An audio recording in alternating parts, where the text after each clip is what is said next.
Voilà, bonjour à tous et à toutes. Nous sommes mercredi 2 juillet 2025, il est 19 heures et je suis très très heureux de vous accueillir pour ce 20e cours de la foi du royaume de Dieu.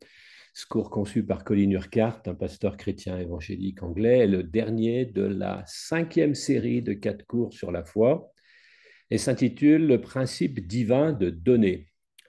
Nous sommes toujours une équipe de 4 enseignants. Nous partageons l'animation de cette formation avec Anne-Laure, Sandrine, Christophe et moi-même. Pour terminer cette série, avant les départs en vacances, une réunion d'échange et de partage autour des 4 leçons passées est prévue mercredi prochain, 9 juillet à 19h30, avec la participation de Florence Maréchal qui supervise ces cours. Et nous reprendrons les cours avec la série La guérison début septembre. Lors de ces 3 dernières semaines, nous avons vu, dans un premier temps, avec Sandrine, la foi vivante, nécessaire d'avoir foi dans le Seigneur Jésus-Christ. Il nous est même impossible de devenir chrétien sans cette foi. Or, sans la foi, tel qu'il est dit, il est impossible de lui plaire. Dans Hébreux 11.6 et dans Romains 14.23, tout ce qui ne résulte pas de la foi est péché. C'est ce qui nous avait été rappelé, et que Dieu ne désire pas seulement que nous devenions chrétiens en plaçant notre foi en Jésus et en ce qu'il a accompli à la croix, mais il veut aussi nous enseigner ce que signifie vivre par la foi et prier avec foi. Nous avons tous une foi, nous croyons tous en certaines choses, cela ne signifie pas que notre foi est forcément en Jésus. Nous pouvons avoir foi en nous-mêmes, voire même foi en nos problèmes. Il veut que notre foi soit placée en lui, en ce Dieu vivant qui agit dans les circonstances quotidiennes de notre vie. Et c'est ce genre de foi vivante dont nous avons tous besoin. Ce n'est pas la quantité, mais la qualité de foi. La semaine d'après, nous avons eu Christophe qui a abordé le sujet de la prière de foi. Ayez foi en Dieu, Marc 11, nous dit Jésus. Si nous traduisions littéralement, nous pourrions lire Ayez la foi de Dieu. Mais Dieu ne nous demande pas d'avoir foi en notre foi. Il veut que notre foi soit placée en Dieu, qui lui accomplira ce que nous ne pourrions jamais faire. Si nous devons exercer la foi, nous avons besoin de le faire au travers de la prière. Nous avons vu que Dieu nous demande de placer notre foi initiale en Jésus, dans l'œuvre de la croix, dans le don du Saint-Esprit, dans ses promesses.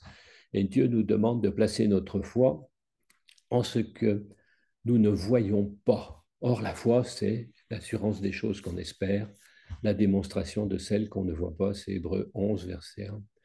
Et vous, en vous qui croyez au Seigneur Jésus-Christ, il y a une puissance si grande qu'elle ne peut être mesurée. Pourquoi? Parce que notre foi est en Dieu. Dieu est si grand qu'il ne peut être mesuré. Il n'a pas de limite. Parlez à vos problèmes, à vos besoins, et croyez qu'ils vont bouger. Remarquons que Jésus ne nous dit pas que nous devons les bouger nous-mêmes, mais Dieu veut que nous ayons une attitude de foi en regardant nos besoins, nos problèmes, en leur parlant, et Dieu lui-même ôtera la montagne et la jettera dans la mer. Alors nous pouvons croire, sans le voir, que Dieu va manifester la réponse. C'est croire bien que nous ne voyons pas, c'est croire que Dieu a la réponse, c'est croire en la réponse, même s'il n'y a encore aucune démonstration visible. La troisième session, c'était Anne-Laure avec la foi sans les œuvres est morte, la semaine dernière. Il en est ainsi de la foi, si elle n'a pas d'œuvre, elle est morte en elle-même. C'est donc l'épître de Jacques, chapitre 2, verset 17. Dieu veut que nous ayons une foi qui se voit par nos actions, par nos œuvres. La foi nous est donnée de 2 façons, par l'esprit et par l'écoute de la parole de Dieu qui nous est adressée dans nos cœurs. Dieu nous enseigne à utiliser toutes les ressources que son Saint-Esprit rend disponibles en nous. Et puis, toujours dans Jacques, au verset 22, par les œuvres, sa foi fut rendue parfaite. Vous pouvez dire, j'ai bien le don des langues, le sujet principal que Anne-Laure a abordé la fois dernière. Par la foi, je crois que Dieu me l'a donné, et vous le voyez, cela change alors toute votre attitude. Quand vous commencerez à prier par l'Esprit, à parler en langue avec la foi que donne l'Esprit, vous constaterez qu'il se passe bien des choses. une montée de foi en vous. Une fois que vous croyez que vous avez reçu ce don, vous pouvez alors le mettre en pratique.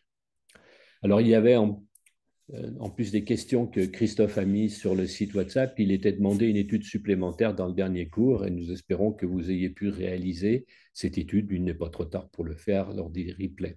Je vais donc commencer cette 4e session sur la foi en priant que le Saint-Esprit ouvre nos oreilles et nos cœurs pendant ce cours.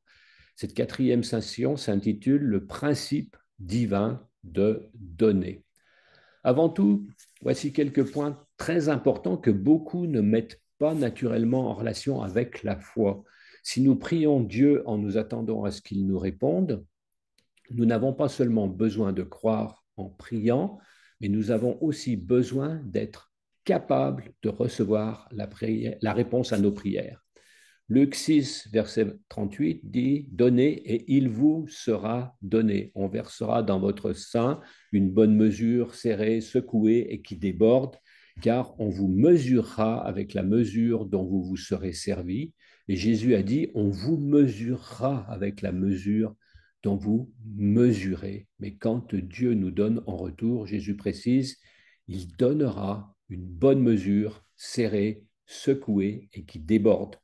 Voilà ce principe de donner et de recevoir que l'on trouve dans l'Évangile et que nous abordons aujourd'hui. Nous avons vu que Dieu ne veut pas seulement que nous prions avec foi, mais aussi que nous vivions par la foi. Comme nous l'avons vu dans Jacques, la foi n'est pas vraiment la foi à moins qu'elle ne produise des actions positives. Ces actions positives sont souvent exprimées en donnant d'une manière ou d'une autre. C'est ce que Jésus enseignait maintes et maintes fois. Il vous sera donné avec la même mesure que vous aurez donnée. Et là, nous allons retrouver la première des 6 questions que vous aurez à travailler relatives à ce cours à propos de ce passage de Luc 6, 38, où nous trouvons le principe de Dieu de donner et de recevoir et voir quelle est la relation avec notre vie de foi. Quel est le rapport entre cela et la foi? Donner afin de recevoir n'est pas un fait courant. Le monde, au contraire, nous enseigne à obtenir, obtenir pour nous-mêmes, garder pour nous-mêmes, être très prudent dans ce que nous donnons, car si nous donnons quelque chose, alors nous le perdons. Nous ne recevons rien en retour. Si vous donnez un cadeau à quelqu'un, vous allez perdre ce cadeau et l'argent qui vous a été nécessaire pour cet achat. Le fait de donner est traité vraiment avec circonspection dans notre monde. C'est un acte regardé comme étant coûteux.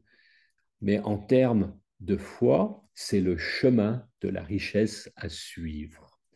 Je ne veux pas que vous vous mépreniez sur ce que je dis. Notre motif de donner n'est pas simplement dans le but de pouvoir recevoir.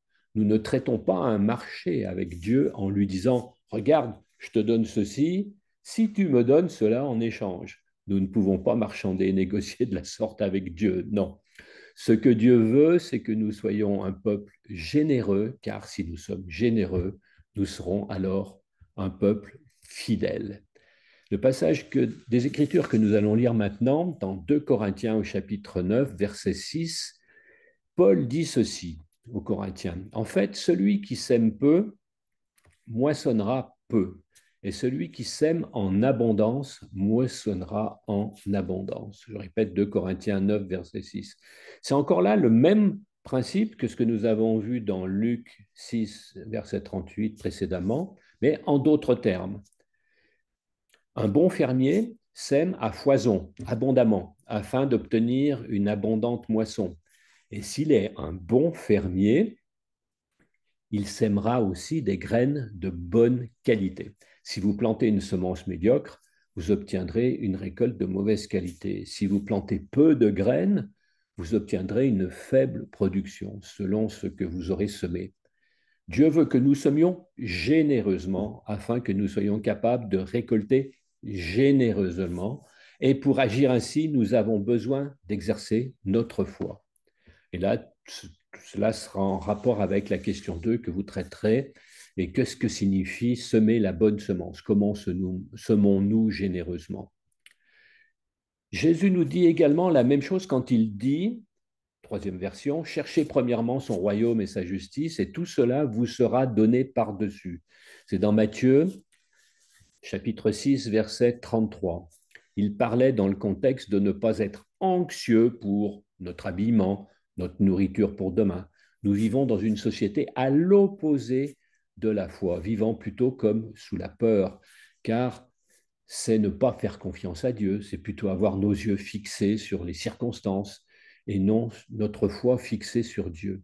Ainsi, Jésus nous dit, si votre premier souci est de vivre pour mon royaume et d'être juste, d'être droit à mes yeux, alors je prendrai soin de vous, dit-il, dans tous vos besoins.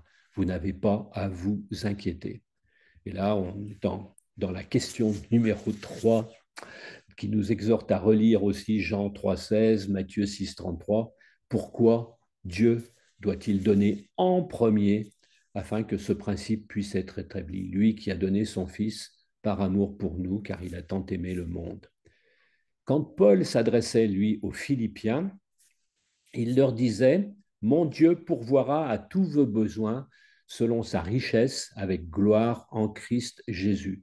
Les Philippiens 4, 19. Ici, il parlait dans le contexte de la fidélité des Philippiens à pourvoir aux besoins de leurs compagnons chrétiens. Il leur disait, vous avez été fidèles pour donner, Philippiens 4, et donc c'est le passage des versets 15 à 18, mais maintenant, je vous dis ceci, dit-il, mon Dieu pourvoira à tous vos besoins selon sa richesse avec gloire en Jésus. Et Paul dit, en fait, celui qui sème peu moissonnera peu, et celui qui sème en abondance moissonnera en abondance, selon ce que nous avons vu dans 2 Corinthiens 9, 6. Et il poursuit en disant que chacun donne comme il l'a résolu dans son cœur, sans tristesse ni aucune contrainte, car Dieu aime celui qui donne avec joie. 2 Corinthiens 9 au verset 7. Littéralement, on pourrait dire celui qui donne avec joie, littéralement, c'est celui qui donne avec hilarité. Hilarité. Dieu ne veut pas que nous donnions de nous-mêmes, de notre substance à contre-cœur. Il veut que nous donnions volontairement, généreusement et joyeusement.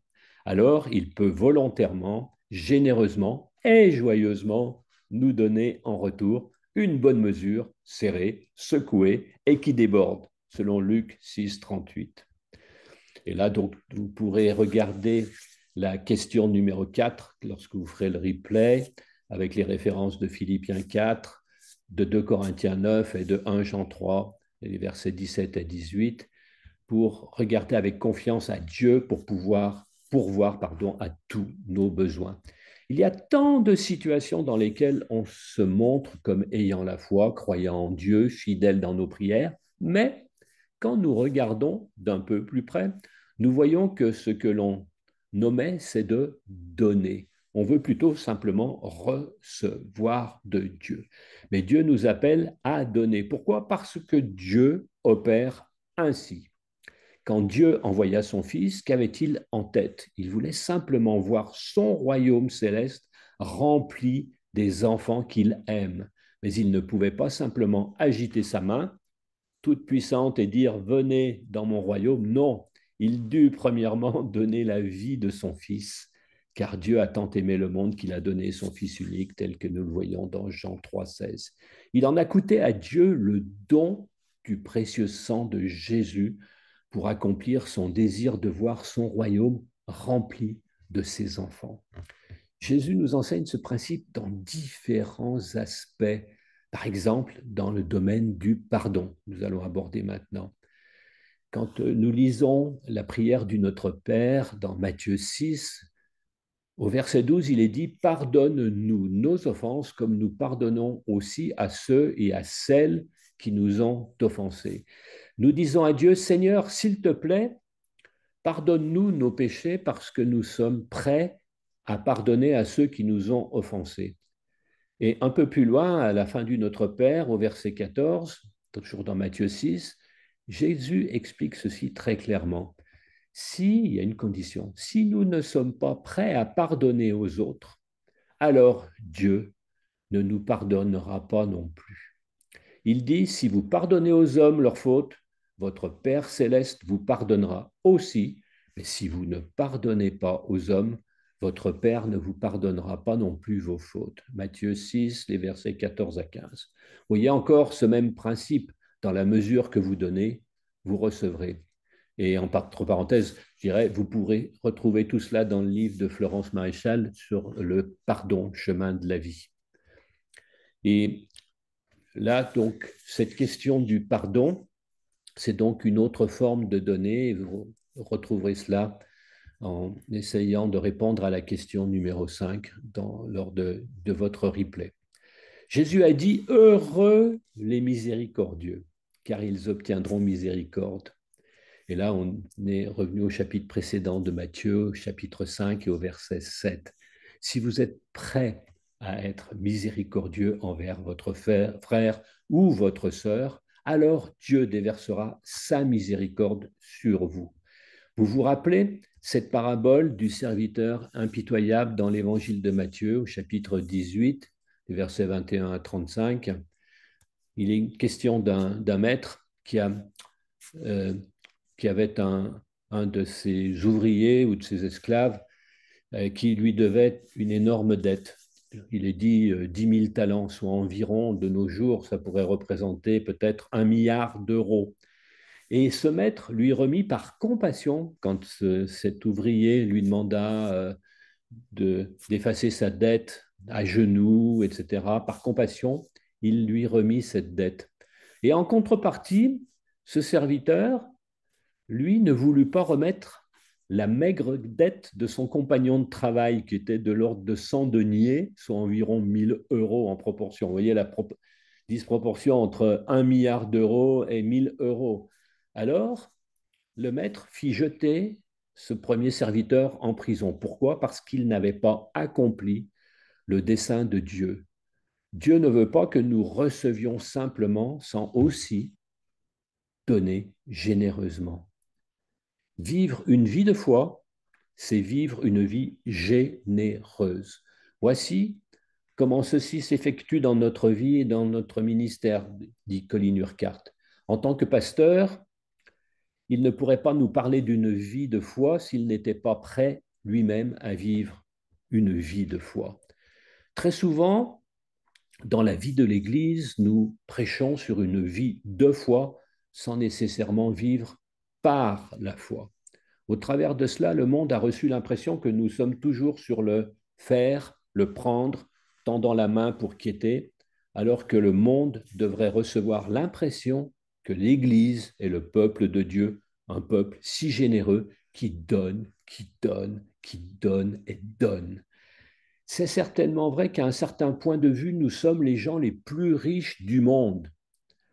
Pas seulement spirituellement, mais aussi matériellement, non pas parce que nous possédons beaucoup, mais parce que notre Père possède toutes choses et qu'il peut alors nous mesurer dans nos vies tout ce dont nous avons besoin au sujet de ces richesses ou ressources en termes d'amour, de vie, de puissance, d'argent ou de n'importe quel autre type de ressources. On vient de préciser que lorsque nous parlons de donner, il ne s'agit pas uniquement de finances.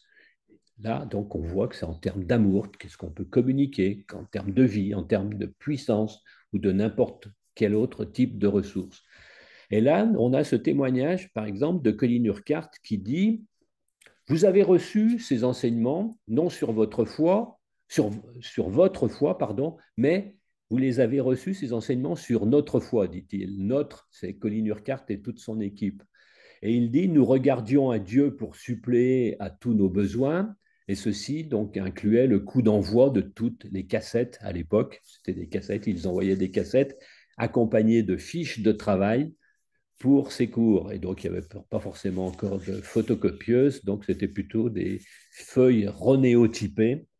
Et croyez-moi, dit-il, comme ceci a pris de plus en plus d'importance au cours des mois, cela a coûté une somme considérable d'argent chaque mois. Et parfois, ce fut un véritable défi pour leur foi, car ils devaient s'attendre à Dieu et croire qu'il allait pourvoir pour cet argent. Parfois, ils arrivaient au jour même où les cassettes devaient être envoyées et ils n'avaient même pas l'argent pour acheter les cassettes vierges pour faire les copies.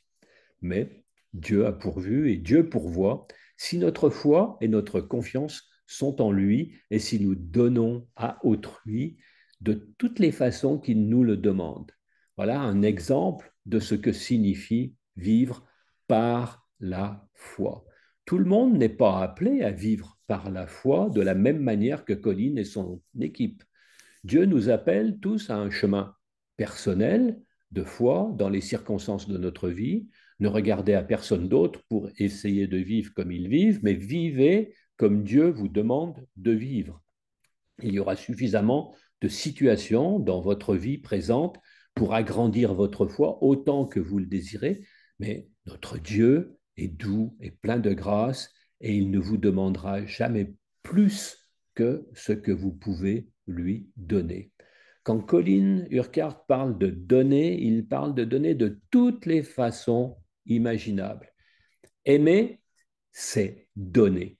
Dieu a tant aimé le monde qu'il a donné, comme nous l'avons vu plus haut, son Fils unique dans Jean 3,16.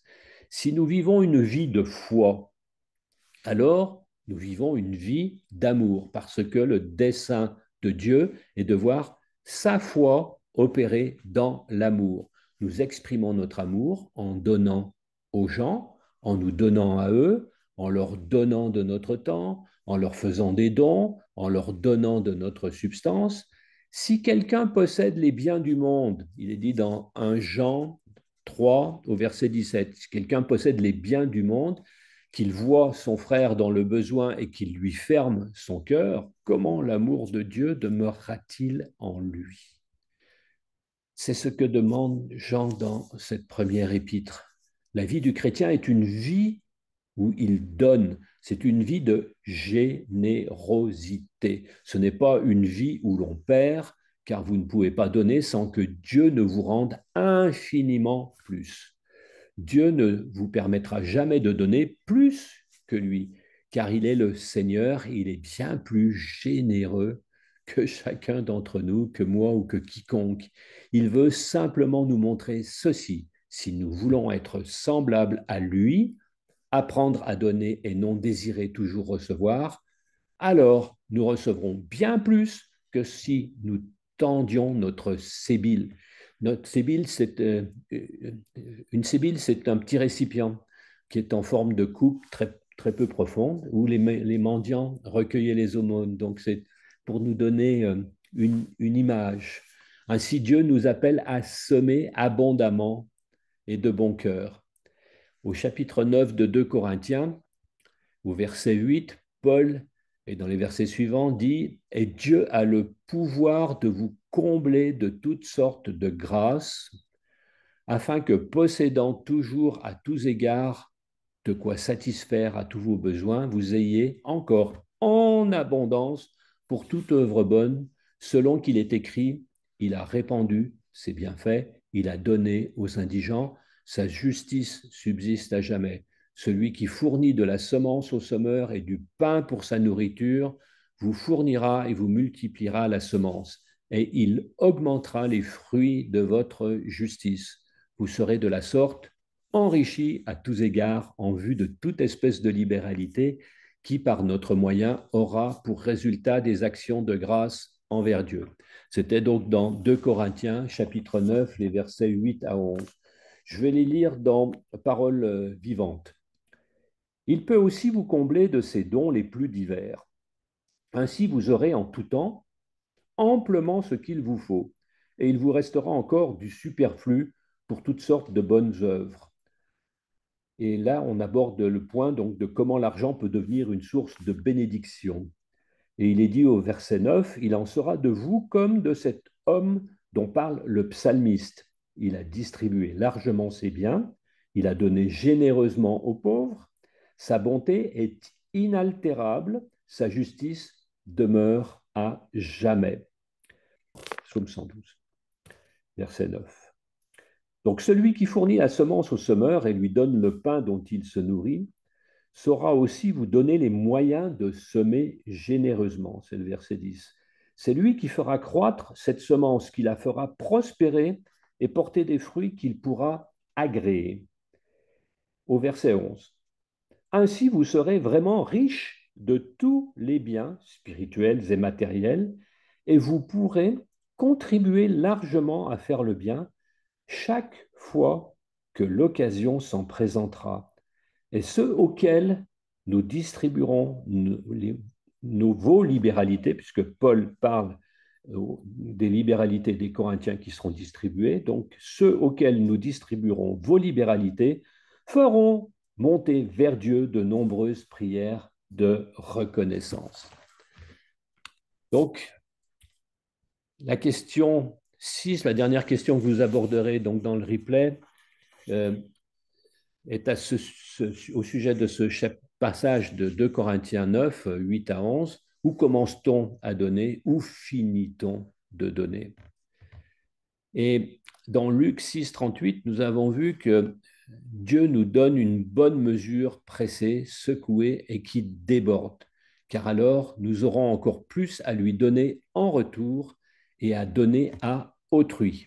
Voilà en quoi consiste une vie de foi. Apprendre à donner, car Dieu nous donne si généreusement. Dieu a rendu disponibles toutes ses ressources célestes, je dis bien toutes ces ressources célestes du royaume dont vous avez entendu parler dans le cours précédent. Dieu nous enseigne par la foi, en priant avec foi, à exploiter ces ressources, à les voir se répandre dans notre vie, afin que nous ayons encore plus de la personne de Jésus à offrir aux autres. Les amis, commencez à vivre une vie de foi. Si vous ne l'avez pas encore fait, demandez à Dieu de vous montrer comment donner. Et si vous n'avez pas les ressources d'amour, de temps, d'argent ou de n'importe quoi d'autre auquel Dieu fait allusion, demandez-lui d'y suppléer et de vous montrer comment donner. Il vous donnera les ressources de temps, oui, même de temps. Il vous montrera nos actions, il nous montrera nos actions inutiles afin que nous puissions avoir du temps à donner comme il nous le demande.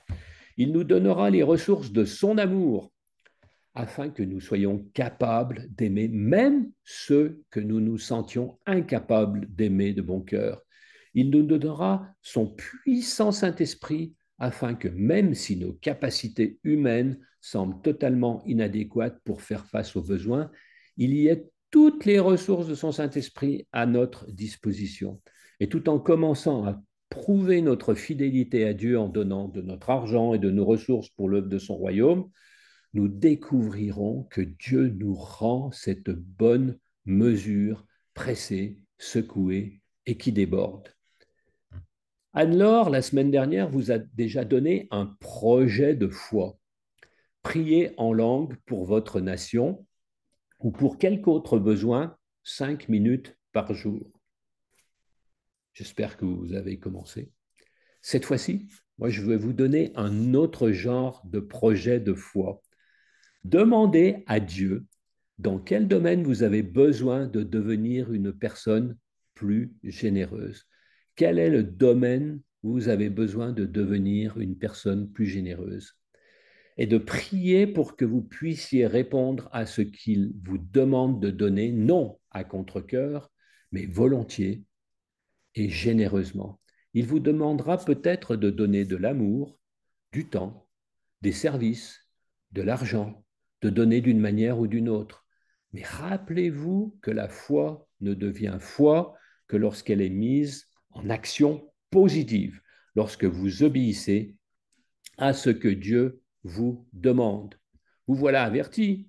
Si vous fermez votre cœur à ce que je partage avec vous cette fois-ci, vous risquez de vous couper des ressources célestes que Dieu désire déverser dans votre vie.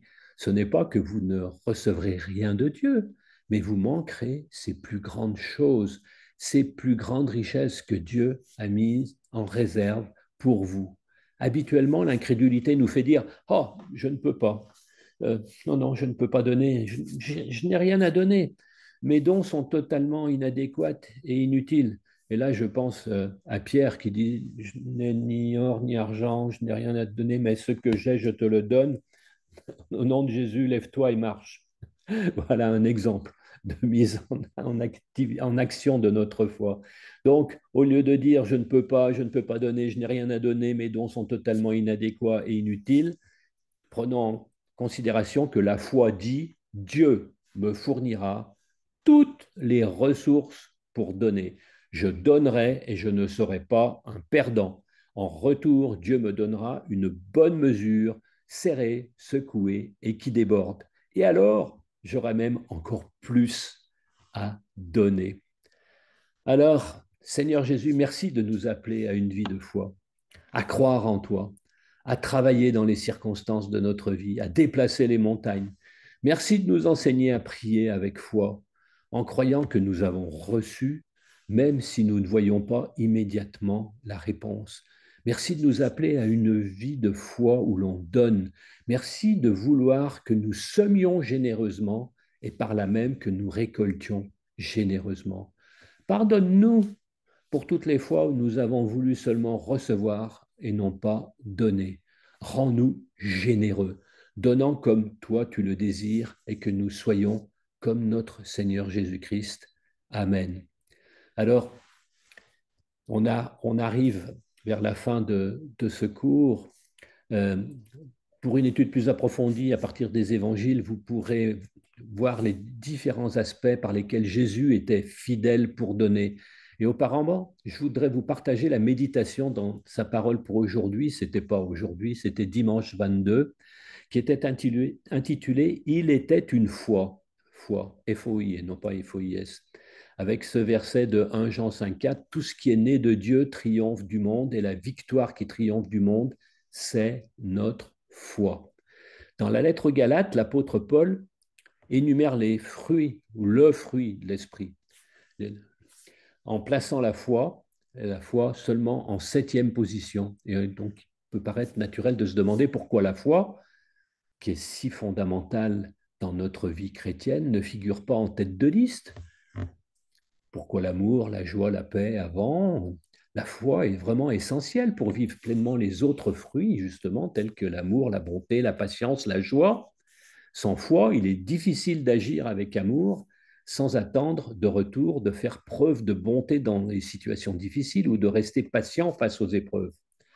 En effet, c'est notre foi qui nous donne l'assurance que Dieu est à l'œuvre en nous et à travers nous. Elle agit comme une ancre, nous permettant de rester fermes, même lorsque les circonstances de la vie semblent défavorables. Paul nous enseigne que la foi est également une action à mener. Donc la foi sans les œuvres est morte, donc elle doit être accompagnée d'actions positives. Elle n'est pas passive, mais active, impliquant une confiance constante en Dieu et en ses promesses. Ce cheminement de foi nous pousse à agir, à choisir d'aimer, à faire preuve de bonté et à être patient, même lorsque cela requiert des sacrifices. En plaçant la foi parmi les fruits de l'esprit, Paul nous rappelle quel est le moteur qui propulse notre vie spirituelle et notre interaction avec les autres. C'est notre booster. Aujourd'hui, prenons un moment pour réfléchir à notre propre foi. Comment cette foi influence-t-elle notre capacité à manifester les fruits de l'esprit dans notre vie quotidienne? Avons-nous tendance à compter sur nos propres forces ou sommes-nous prêts à nous appuyer sur la foi pour surmonter les défis? En choisissant de vivre dans la foi, nous ouvrons la voie à l'action de l'Esprit en nous. Nous nous engageons à aimer sans réserve, à agir avec bonté et à faire preuve de patience, sachant que Dieu est à nos côtés, que notre foi soit une lumière dans les moments d'incertitude et qu'elle nous guide dans la manifestation des fruits de l'Esprit, apportant ainsi réconfort et espoir à ceux qui nous entourent. Voilà, donc je vous ferai un petit copier-coller et je mettrai cette méditation de sa parole pour aujourd'hui sur le groupe WhatsApp. Alors Seigneur, notre Dieu, ton désir est de nous voir changer, changer notre façon de penser, métanoïa. Tu nous acceptes tels que nous sommes et tu es prêt à nous pardonner pour tout ce que nous avons été, mais tu ne veux pas nous laisser dans l'état où nous sommes. Tu ne veux pas que nous continuions à être dans le futur ce que nous avons été dans le passé. Non, tu nous remplis d'Esprit Saint afin que ton programme de changement puisse continuer dans notre vie. Mais ce que tu ne fais pas, c'est de nous ôter notre libre arbitre, notre liberté. Tu ne nous rends pas conformes à tes vues, malgré nous. Tu es un gentleman. Alors merci de nous accepter, de nous aimer et de nous pardonner. Amen. Notre prochain cours se tiendra mercredi prochain, 9 juillet, avec une relecture en commun des 4 cours sur la foi. Reprenez les cours précédents en replay, relisez les passages bibliques, imprégnez-vous de ces révélations pour être transformés à l'image de Christ et préparez vos questions ou vos réflexions personnelles, ce qui vous a impacté. Alors, je vais vous souhaiter une bonne fin de soirée et à la semaine prochaine. Et puis, la soirée peut continuer pour ceux qui le souhaitent. Va suivre un YouTube à 20h30 avec un panel d'invités qui vont nous partager au sujet de la prochaine session à Gagnères qui aura lieu du 28 au 31 juillet prochain. Voilà, à très bientôt et à la semaine prochaine et bonne étude.